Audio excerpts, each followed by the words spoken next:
Now we will study about the functions of complement proteins, complement complex. So it has three main functions according to Robbins: inflammation, opsonization and phagocytosis, and cell lysis. Inflammation में हमें देखना है कि complement protein जो C3, C4, C5A के जो cleavage product C3A, C4A, C5A जो कि सेल माइक्रोब की सेल मेम्ब्रेन के ऊपर अटैच नहीं हो रहे थे, उनसे अलग हो रहे थे, उन्होंने इन्फ्लेमेशन करवानी है। कैसे? इनमें मेन फंक्शन C5A के and to a lesser extent C4A and C3A। इन्होंने they goes to mast cells and causes the release of histamine. Histamine ने क्या करना है? वेस्कुलर परमिएबिलिटी इंक्रीज़ करनी है और वेजोडाइलेशन करवानी है। सो इस प्रोसेस को कहते हैं एनाफाइलैक्सिस, और एनाफाइलैक्सिस ये करवा रहे हैं तो these are known as anaphylatoxins. Inflammation की मज़ीद डिटेल हम आगे जाके पढ़ेंगे।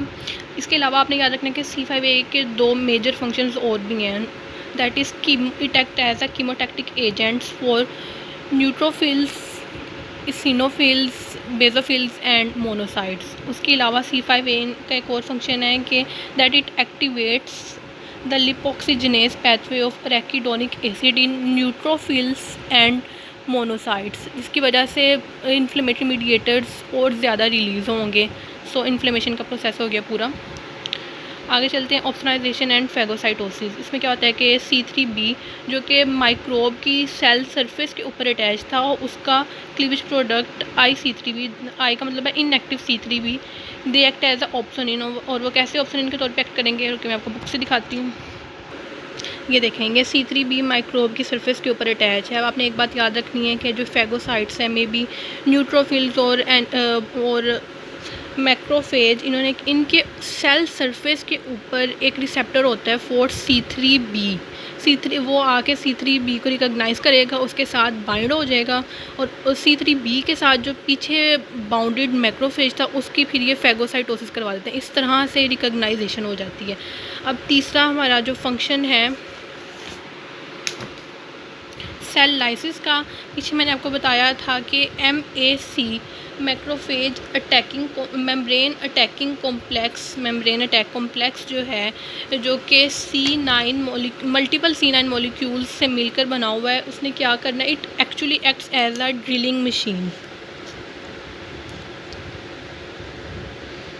अब हमें पता है कि ड्रिलिंग मशीन ने क्या करना होता है? ड्रिलिंग मशीन ने होल्स करने होते हैं। इसी तरह ये सेल में होल्स कर देता है, मेम्ब्रेन की सेल में होल्स कर देता है, जिसकी वजह से जो है वो ज़्यादा उसकी परमिएबिलिटी इंक्रीज़ हो जाएगी, बहुत ज़्यादा उसमें वाटर और आयंस आना शुरू हो जाएंगे, जिसकी वजह से वो एट द एंड उसकी डिस्ट्रक्शन हो जाएगी और उसकी लाइसिस हो जाएगी।